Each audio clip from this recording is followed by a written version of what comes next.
नमस्कार दोस्तों, GK by S के अलाव यूट्यूब चैनल में आपका पुनः हार्दिक स्वागत है। कल हमने पढ़ा था स्वर व्यंजन वर्गीकरण, जिसमें हमने स्वरों को पूरा कर लिया था। आज जो है वो है व्यंजन। पहला भाग था, उसमें हमने पूरा कर लिया था स्वरों को। आज पढ़ेंगे हम व्यंजन। चलिए पढ़ते हैं। अब देखिए व्यंजन, व्यंजनों की संख्या कितनी होती है? 33। व्यंजन कितने होते हैं? 33। कहां से लेकर कहां तक होते हैं? कै से लेकर और है तक। कै से लेकर है तक 33 व्यंजन होते हैं। अगर आपको पूछ लिया जाए कि शब्दकोश में अंतिम वर्ण देखा जाता है या अंतिम वर्ण देखा जाता है, तो क्या देखा जाता है? है देखा जाता है। क्या देखा जाता है देखा जाता है, न कि गे देखा जाता है। गे ये नहीं देखा जाता, ये जय के बाद में देखा जाता है, जो कि संयुक्त व्यंजन कहलाते हैं। संयुक्त व्यंजनों की संख्या 4 है, जो अब अपन पढ़ेंगे। तो ध्यान में रखना, व्यंजन 33 होते हैं और कै से लेकर है तक 33 व्यंजन होते हैं। व्यंजन किसे कहते हैं? व्यंजन किसे कहते हैं? वे ध्वनि या वे वर्ण जो स्वरों की सहायता से बोले जाते हैं, उन्हें क्या कहते हैं? व्यंजन। मतलब स्वरों की सहायता से बोले जाने वाली ध्वनि को क्या कहते हैं? व्यंजन कहते हैं। व्यंजनों की संख्या कितनी है? 33 है। ठीक है, व्यंजनों की संख्या कितनी है? 33। अब देखिए संयुक्त व्यंजन।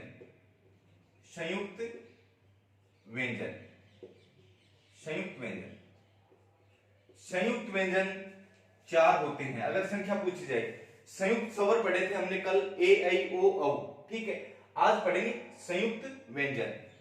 तो संयुक्त व्यंजन होते हैं क्षय, त्रय, गे और श्रेय। साथियों, पहले 3 ही संयुक्त व्यंजन माने जाते थे, लेकिन वर्तमान में जो एनसीईआरटी की जो प्रबोध व्याकरण चल रहा है, जो पहले नवीन व्याकरण था, 9वीं से लेकर 12वीं तक जो वर्तमान में एनसीईआरटी के तहत जो व्याकरण चल रहा है, उसमें इनकी संख्या 4 दे रखी है।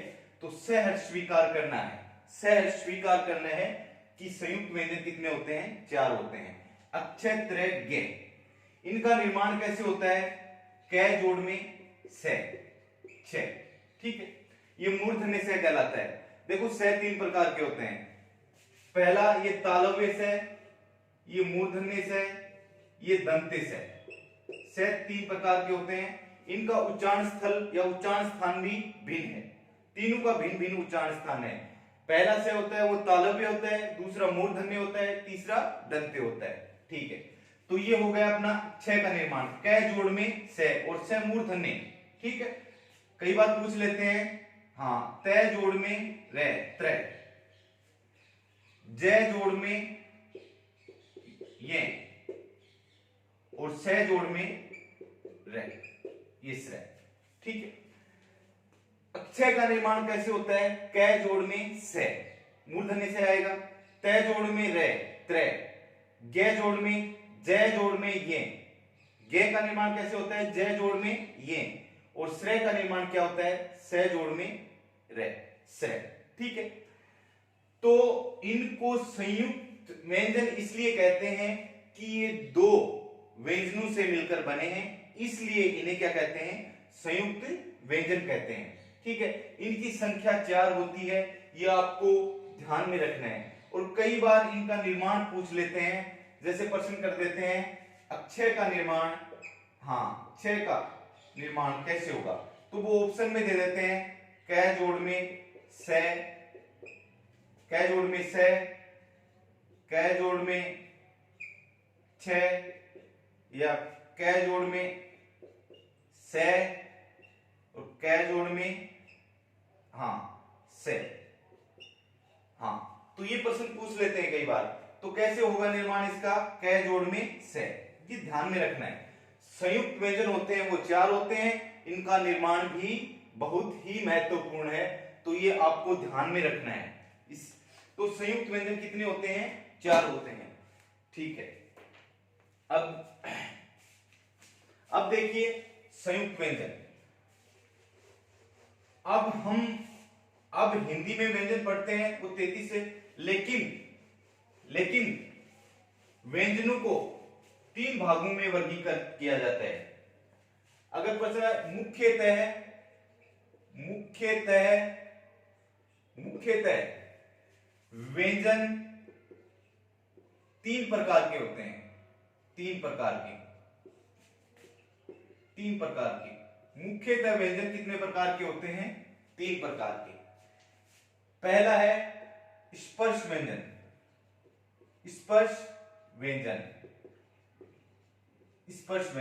ठीक है।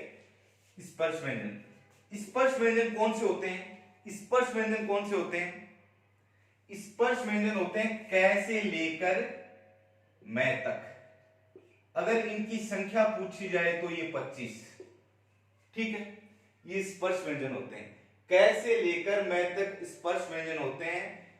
जो देखो ये मैं पंचमी दमनी है, स्पर्श व्यंजन है, कै से लेकर मैं तक क्या है, स्पर्श व्यंजन। जैसे कै, खे, गे, घे, ङे, चे, छे, जे, झे, ये, ते, टे, ठे, डे, ढे, णे, ते, थे, दे, धे, ने, पे, फे, बे, भे, मैं।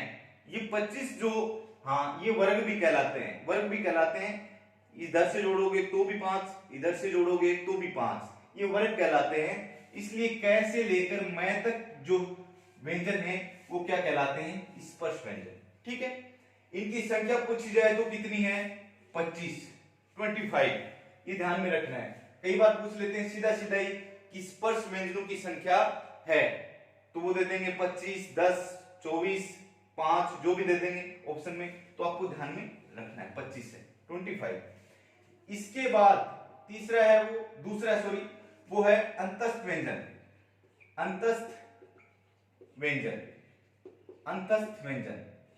अंतस्थ व्यंजन है वो 4 हैं, ये, रे, ले, वे। इनको अंतस्थ व्यंजन इसलिए कहा जाता है कि वायु ये बोलते समय अंदर ही रह जाती है। जैसे बोलेंगे ये, रे, ले, वे, तो वायु है वो अंदर ही रह जाती है, अंतस्थ अंदर की ओर ही रह जाती है, बाहर नहीं निकलती, ठीक है। जैसे हाँ, ये, रे, ले, वे, ये अंतस्थ व्यंजन कहलाते हैं। तीसरे हैं अपने ऊष्म व्यंजन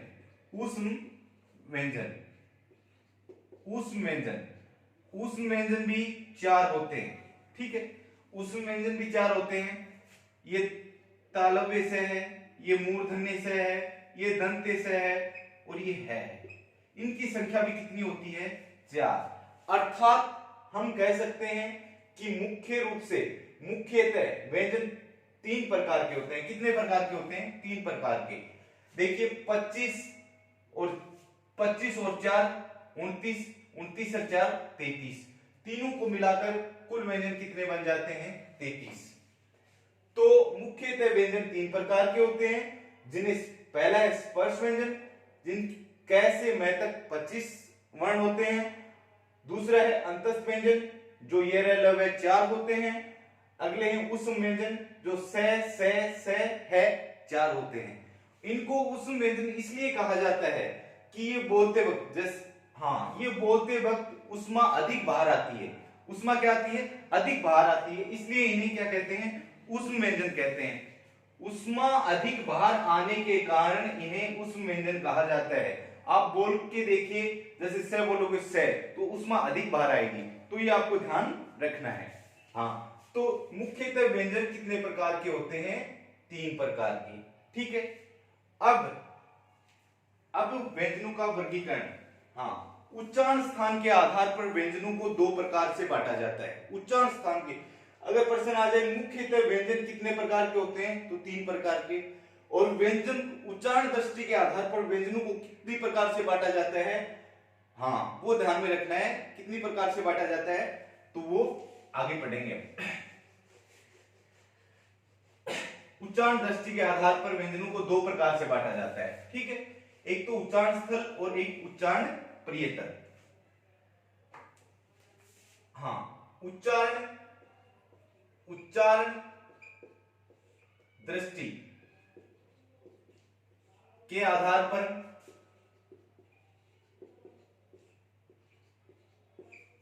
व्यंजन दो प्रकार के होते हैं। कितने प्रकार के होते हैं? दो प्रकार के। उच्चारण दृष्टि के आधार पर, ठीक है, व्यंजन दो प्रकार के होते हैं। एक तो होता है उच्चारण स्थल, एक तो होता है उच्चारण स्थल, ठीक है। दूसरा होता है उच्चारण प्रयतन, उच्चारण प्रयतन, ठीक है। उच्चारण दृष्टि के आधार पर व्यंजनों को दो प्रकार से बांटा जाता है, ये ध्यान में रखना है। पहला है उच्चारण स्थल, दूसरा है उच्चारण प्रयतन। अगर प्रश्न आ जाए मुख्यतः व्यंजन कितने प्रकार के होते हैं, तो तीन प्रकार के करने हैं, स्पर्श व्यंजन, अंतस्थ व्यंजन और ऊष्म व्यंजन। अगर उच्चारण दृष्टि के आधार पर पूछा जाए, उच्चारण दृष्टि के आधार पर पूछा जाए तो दो प्रकार के करने हैं, एक तो उच्चारण स्थल और दूसरा उच्चारण प्रयतन। तो ये दोनों ध्यान में रखने हैं आपको। अब उच्चारण स्थल, अब पहला जो पढ़ेंगे वो पढ़ेंगे उच्चारण स्थल, ठीक है। पहला पढ़ेंगे वो क्या पढ़ेंगे? उच्चारण स्थल।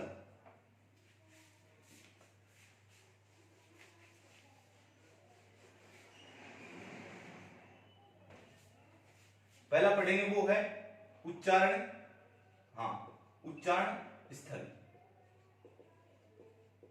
उच्चारण स्थल उच्चारण दृष्टि के आधार पर, उच्चारण दृष्टि के आधार पर व्यंजन दो प्रकार के होते हैं, व्यंजन दो प्रकार के होते हैं, एक तो उच्चारण स्थल और एक उच्चारण प्रयतन। उच्चारण प्रयतन है वो आगे पढ़ेंगे, पहले पढ़ेंगे उच्चारण स्थल। तो पहला है वो है, हाँ, कंठे या कोमल तालव्य। इसे क्या कहते हैं? कोमल तालव्य। कंठे मतलब कंठों से जो ध्वनि बोली जाएगी उसे क्या कहते हैं? कंठे। तो देखो, व्यंजनों के साथ साथ यहां पर स्वरों का वर्गीकरण भी पुनः हो जाएगा, क्योंकि हाँ, स्वर हमने पढ़ लिए थे, लेकिन इसको भी जोड़ लिया जाता है व्यंजनों में उच्चारण स्थल के आधार पर। तो कंठे ध्वनि है वो क वर्ग पूरा है, क वर्ग पूरा है, क वर्ग पूरा। अगर क वर्ग को बोलोगे तो ये ध्वनियां कंठ से निकलती हैं, इसे क्या कहते हैं? इसका उपनाम, दूसरा नाम क्या है? कोमल तालव्य।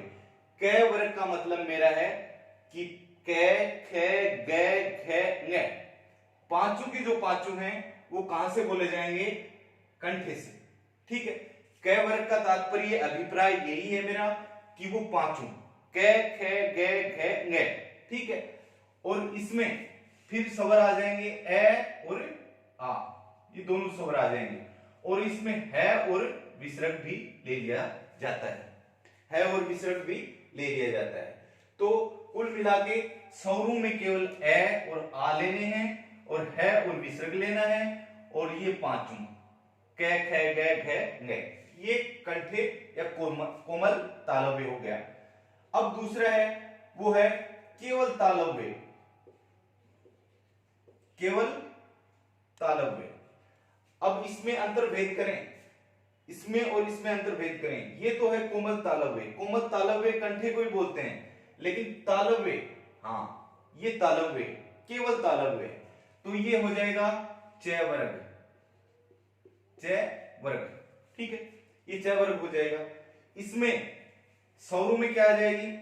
ई, छोटी ई और बड़ी ई, ठीक है। और अंतस्थ और ऊष्म व्यंजन को भी हम बांट लेंगे इसमें। तो हाँ, अंतस्थ में केवल पहला वर्ण आ जाएगा ये, और ऊष्म में पहला आ जाएगा से, ये से आ गया। इसीलिए इस से को क्या कहते हैं? तालव्य से कहते हैं, इसीलिए इसको क्या कहते हैं? तालव्य से कहते हैं। तो ये च वर्ग आ गया पूरा तालव्य में, जो तलवे से बोला जाता है, यहां से तलवे से बोला जाता है। च वर्ग पूरा आ गया, ठीक है। और इसमें सवरू में ई और ये और श, ठीक है। अब इसके बाद में तीसरा है मूर्धन्य, मूर्धन्य जिसमें जिह्वा जो पूरी मुड़ जाती है ये बोलने में, मूर्धन्य। मूर्धन्य क्या है? ट वर्ग। कौन सा है? ट वर्ग। मूर्धन्य क्या है? ट वर्ग। ट ठ ड ढ ण, ये पांचों कहां से बोले जाएंगे? मूर्धन्य से, ये उच्चारण स्थल है, ठीक है। ट वर्ग। और फिर सवरू में क्या आ जाएगा? केवल री आ जाएगा। सवरू में क्या क्या आ जाएगा? री। और ये रे, इसमें रे आ जाएगा और स दूसरा आ जाएगा, ठीक है। इसीलिए इसको मूर्धन्य स कहते हैं। इसीलिए इसको क्या कहते हैं? मूर्धन्य स। पहला तालव्य है तो ये तालव्य से, दूसरा मूर्धन्य स। तो इसमें देखिए आपने मूर्धन्य में क्या आएगा? ट वर्ग पूरा, ट ठ ड ढ न, और ये री। सवरू में केवल री, और अंतस्थ व्यंजन में रे, और उस व्यंजन में स, ठीक है।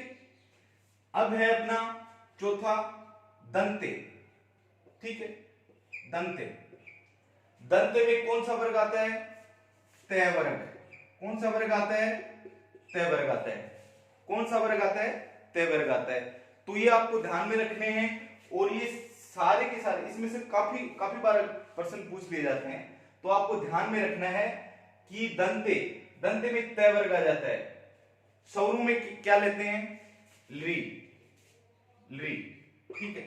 सवरू में ली लेते हैं, लेकिन मैं आपको बता दूं ली का प्रचलन है वो संस्कृत में है, हिंदी में नहीं है, लेकिन फिर भी किताबों में लिखा है तो मैं इसको छोड़ नहीं रहा हूं, ले रहा हूं। ली, ली का प्रचलन है वो हिंदी में नहीं दे रखा है, संस्कृत में ली मानते हैं, और ली का स्थान है वो दंते है, और केवल री का है वो मूर्धन्य है, ठीक है। और इसको ये हाँ, और फिर इसमें दंते से मान लिया जाता है, ठीक है। दंते से मान लिया जाता है, ठीक है। इसमें ले भी ले लिया जाता है, ले भी ले लिया जाता है, ये रे ले, हाँ क्रमबद्ध। इसीलिए इसको क्या कहते हैं? दंते से कहते हैं, ठीक है। पांचवा है औस्थे, औस्थे, ठीक है। औस्थे, औस्थे का मतलब होता है ओंठ, ठीक है। होठ नहीं होता, ओंठ। अब प वर्ग किससे बोला जाएगा? ओठू से। प वर्ग को बोल के देख लीजिए आप। हाँ प्रश्न आया था, हाँ प्रश्न आया था कि आपके नीचे का होठ काट दिया जाए तो कौन से वर्ग का उच्चारण नहीं होगा, ठीक है। अगर नीचे का होठ काट दिया जाए तो कौन से वर्ग का उच्चारण नहीं होगा? हाँ प वर्ग का नहीं होगा। चाहे ऊपर वाला काट दो, प का कर लोगे, नीचे वाला अगर कट गया होठ, हाँ कट गया का मतलब कटे नहीं, लेकिन कट गया तो प वर्ग का उच्चारण नहीं कर सकते। आप पकड़ के और बोल के देख लो, चाहे प वर्ग का उच्चारण कतिपय नहीं होगा, ठीक है। प, और सवरू में क्या लेना है? छोटा ऊ और बड़ा ऊ, ठीक है। प वर्ग और छोटा ऊ और बड़ा ऊ, ठीक है। अब छठा है वो है वर्तस्य ध्वनि। हाँ वर्तस्य, वर्तस्य कहते हैं मसूड़े को, ये ऊपर वाला मसूड़ा होता है, इसे वर्तस्य कहते हैं। तो न, से, ले, जे और रे ये माने जाते हैं, नसल, जे, रे, ठीक है, इनको माना जाता है।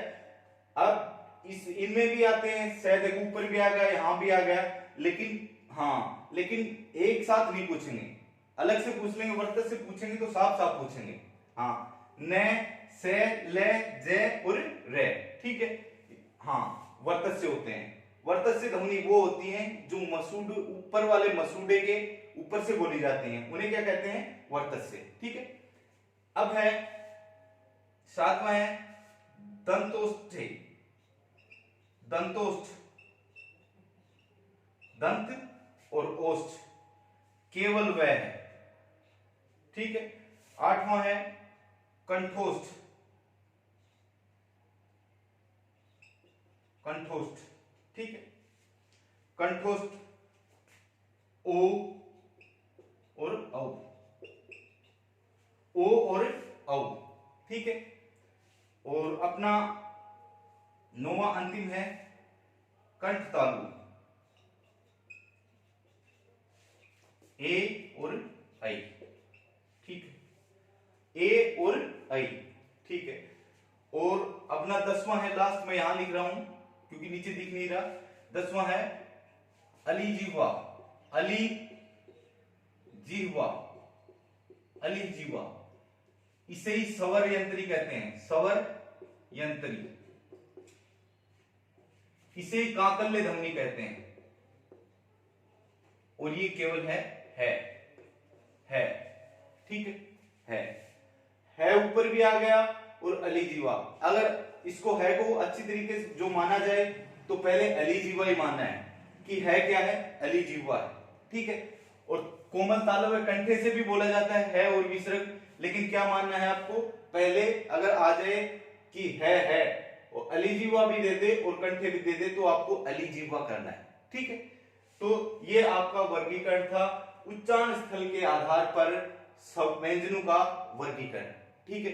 व्यंजनों के साथ यहाँ पर स्वरों का भी वर्गीकरण हुआ है, तो ये अपना उच्चारण स्थल कंप्लीट हुआ। देखिए कंठे होते हैं क वर्ग, ठीक है, ए आ और है विसर्ग। तालव्य होते हैं च वर्ग, छोटी बड़ी ये और तालव्य से। मूर्धन्य होते हैं ट वर्ग और री और रे और मूर्धन्य से। दंते होते हैं त वर्ग, री और ले और से। ओष्ठ्य होते हैं प वर्ग और स्वरों में उ, ठीक है। वर्तस्य होते हैं न से ले जे रे, ठीक है।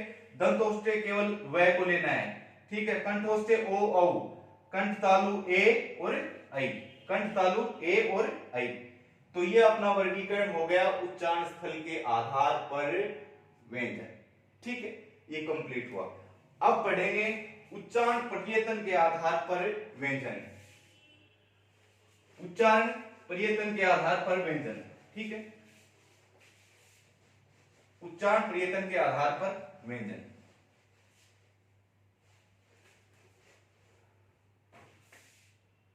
दूसरा है उच्चारण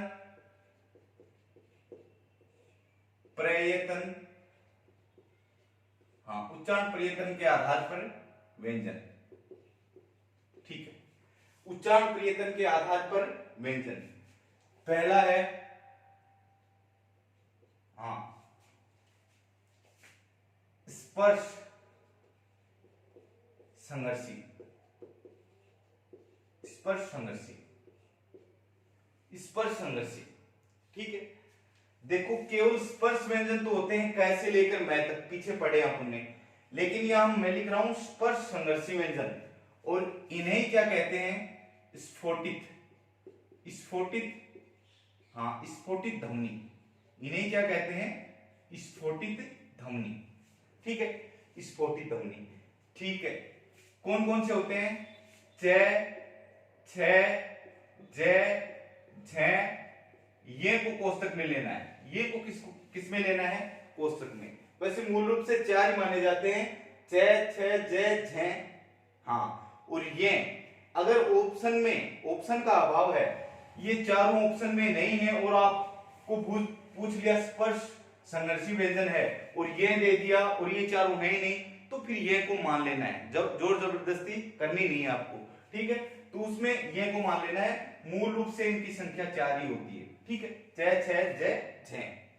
आगे है संघर्षी, केवल संघर्षी, ठीक है।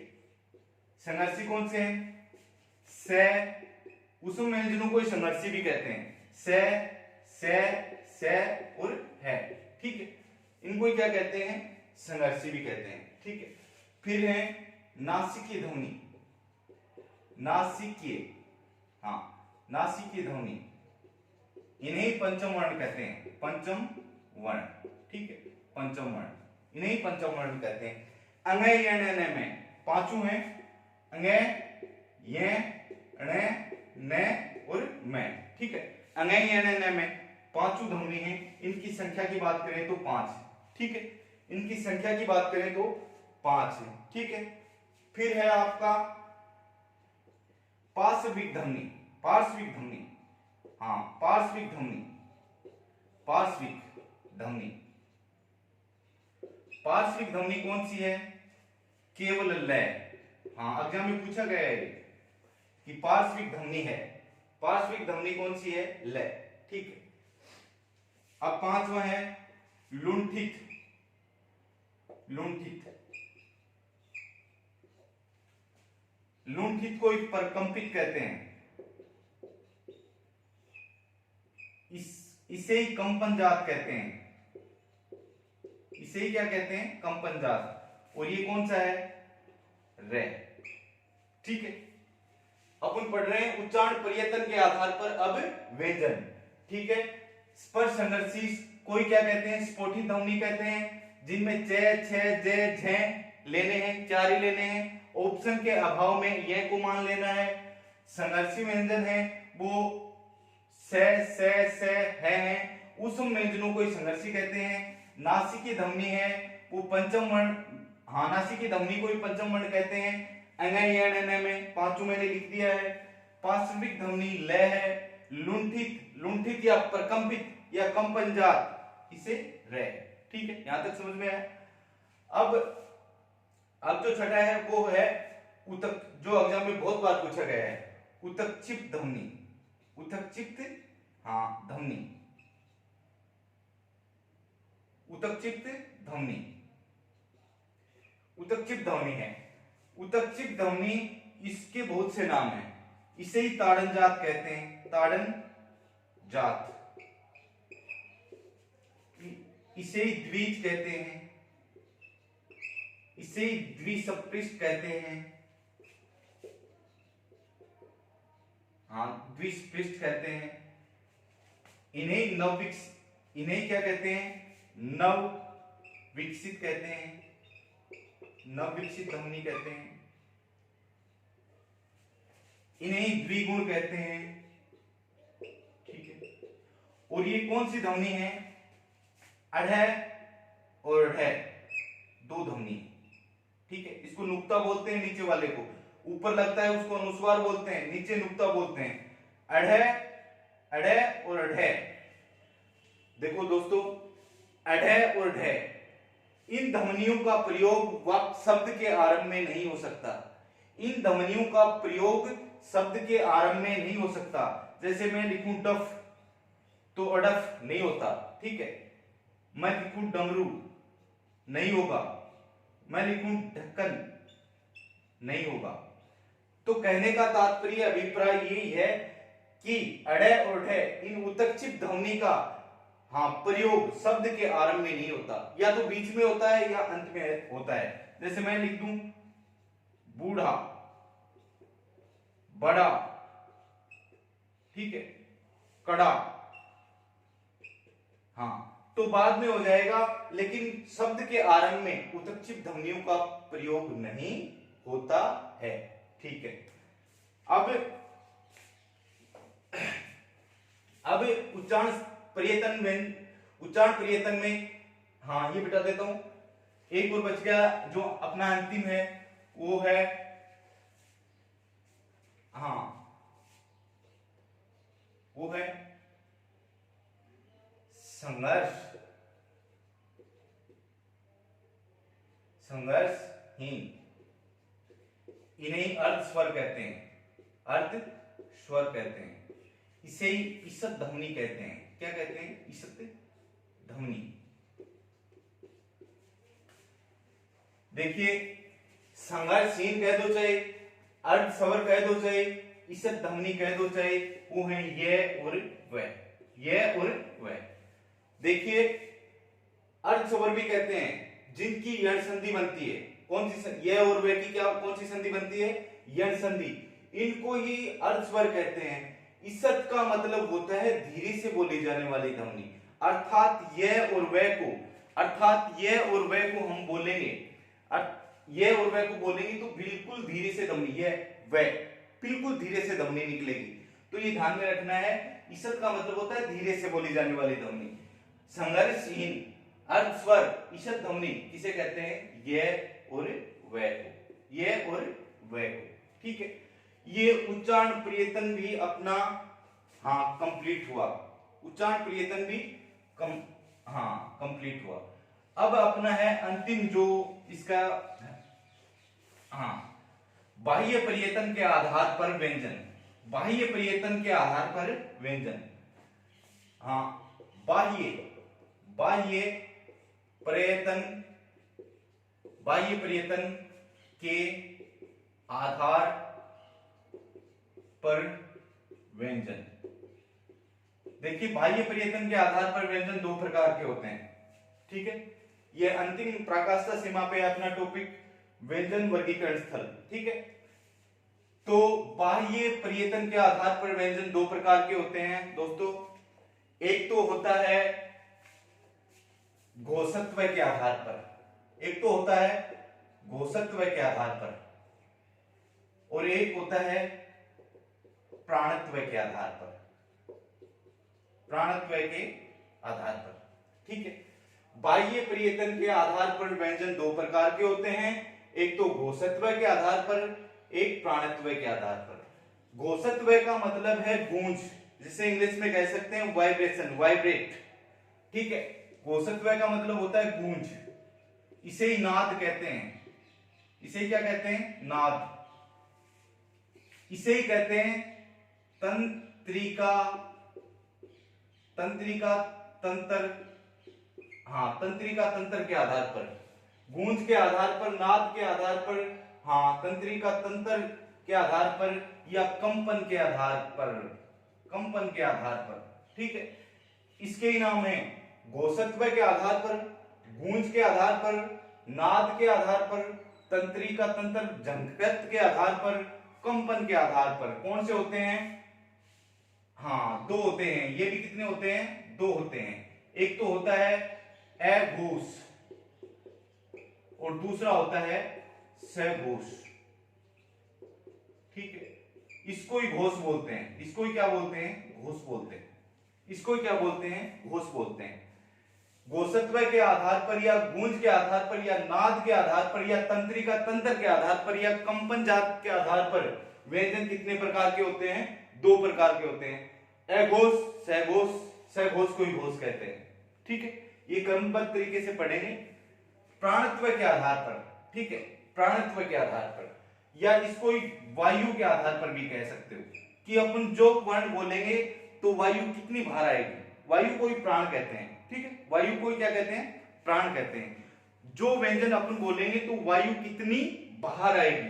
तो प्राणत्व के आधार पर भी दो प्रकार के होते हैं, एक तो अल्पप्राण होता है, अल्पप्राण, और एक महाप्राण, महाप्राण, ठीक है। एक अल्पप्राण और एक महाप्राण। देखिए, मैं पुनः इनका दोहराव कर देता हूं, हाँ, रिवीजन कर देता हूं। बाह्य प्रयत्न के आधार पर व्यंजन दो प्रकार के होते हैं, एक तो घोषत्व या गूंज या नाद या तंत्रिका तंत्र या कंपन के आधार पर, ठीक है। दो प्रकार के होते हैं, एक तो अघोष, एक सघोष, इनको ही घोष वर्ण कहते हैं। दूसरा है प्राणत्व के आधार पर या वायु के आधार पर, तो अल्पप्राण या महाप्राण, ठीक है। अब अपन पढ़ेंगे पहला घोषत्व के आधार पर व्यंजन, पहला पढ़ेंगे घोषत्व के आधार पर व्यंजन। हाँ, मिटा देता हूं इनको।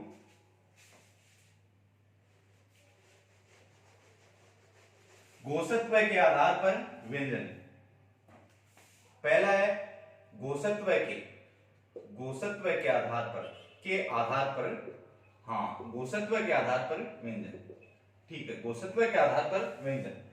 अब ये अघोष और ये सघोष, और इसको क्या कहते हैं, घोष, ठीक है।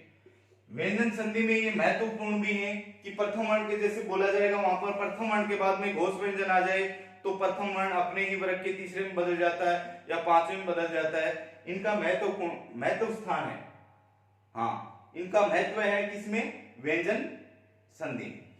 तो घोष वर्ण जैसे मैं लिख दूं कै, खे, गे, घे और अंग, ठीक है, ये पांच वर्ग का, तो ये पहला और दूसरा,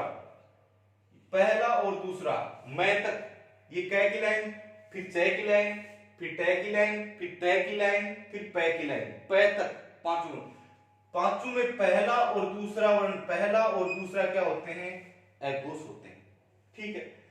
और ये तीसरा, चौथा, पांचवा, तीसरा, चौथा, पांचवा क्या होते हैं? सघोष या घोष वर्ण होते हैं। जैसे मैं लिख दूं यहां पर कि ग, हाँ ग क्या है? ठीक है, तो क्या है? घोष वर्ण है, क्योंकि ये तीसरा है। ठीक है, मैं लिख दूं क, तो क्या है? ये अघोष वर्ण। ठीक है, तो ये ऐसे ही ध्यान में रखने हैं, ऐसे ही ध्यान में रखने हैं। अब देखिए तीनों से, हाँ तीनों से, तीनों से अघोष होते हैं। ठीक है, लेकिन है इनके साथ नहीं रहेगा, ये ध्यान में रखना है सघोष में चला जाएगा। हाँ, इसमें ध्यान में रखना है किस में चला जाएगा? सघोष में चला जाएगा। अब ये है, हाँ ये पूरे हो गए। अब इनमें से, हाँ मतलब इनमें से अधिक किसके पास है? जो जीत चुका है उसके पास सारे व्यंजन, हाँ सारे वर्ण चले जाएंगे। ये अंतस्थ व्यंजन, ये र ल व, ये भी इसके पास आ जाएंगे। और सभी 11 स्वर, सभी हाँ स्वर, जो 11 स्वर होते हैं वो भी क्या है? सघोष। इनकी कुल संख्या होती है तो 13 होती है, इनकी कुल संख्या होती है तो 31 होती है। कुल मिला के दोनों 44 ही होते हैं। ठीक है, पहला दूसरा पहला दूसरा तीनों से ये क्या होते हैं? अघोष होते हैं। तीसरा, चौथा, पांचवा और है अंतस्थ व्यंजन, ये लव है, सभी स्वर 11 के 11 क्या होते हैं? सघोष होते हैं, चाहे घोष कह दो। ये ध्यान में रखना है और इनको याद भी करना है, क्योंकि ये व्यंजन संधि में महत्वपूर्ण स्थान। ठीक है, तो घोषत्व के आधार पर अपना पूरा हुआ। अब अंत में जो बचे हैं और जो टॉपिक का जो अंत है वो प्राणत्व के आधार पर करते हैं, हाँ वायु के आधार पर करते हैं। और इसी के साथ हाँ इति अंत हो जाएगा। हाँ टॉपिक जो भी अपना पहला टॉपिक था ये होते हैं। हाँ देखिए, अब है दूसरा है प्राणत्व के आधार पर। प्राणत्व के आधार पर, प्राणत्व के आधार पर या वायु के आधार पर, या वायु के आधार पर, ये भी दो प्रकार के होते हैं। ठीक है, अल्प प्राण पहला है, अल्प अल्प प्राण, और दूसरा है महाप्राण, दूसरा है महाप्राण। अल्प प्राण और महाप्राण मतलब जब हम बोलेंगे, जो वर्ण बोलेंगे तो उससे वायु कितनी बाहर आएगी, कितनी कम या ज्यादा होगी, तो प्राणत्व के आधार पर या वायु के आधार पर। ठीक है, इसमें है, इसमें जो होगा, इसमें क्या होगा? इसमें पहला, तीसरा, पांचवा, पहला, तीसरा, पांचवा, पहला, तीसरा, पांचवा होगा। वो क्या होगा? पहला, तीसरा, पांचवा क्या होगा? हाँ अल्प प्राण, पहला, तीसरा, पांचवा। और दूसरा और चौथा क्या होगा? महाप्राण। दूसरा और चौथा क्या होगा? महाप्राण। ठीक है, अब ये रे, ले, वे और है, ठीक है, ये भी अल्प प्राण होंगे। सभी स्वर, सभी स्वर ये भी क्या होंगे? अल्प प्राण होंगे। ठीक है, इसमें से, हाँ सॉरी है नहीं आएगा, इसमें है नहीं आएगा, अब की बार है साथ रहेगा। से और है, हाँ ये क्या हो जाएंगे? महाप्राण हो जाएंगे। अब की बार है नहीं आएगा इसमें, सॉरी भी। हाँ ये प्राणत्व के आधार पर है। पहला, तीसरा, पांचवा अल्प प्राण, दूसरा, चौथा, हाँ दूसरा, चौथा महाप्राण, से है महाप्राण, ये अंतस्थ व्यंजन, हाँ अल्प प्राण, सभी स्वर अल्प प्राण। इसी के साथ अपना पहला टॉपिक, बड़ा टॉपिक था स्वर व्यंजन वर्गीकरण, पूरा हुआ। धन्यवाद। आगे अब अगले चैप्टर पर।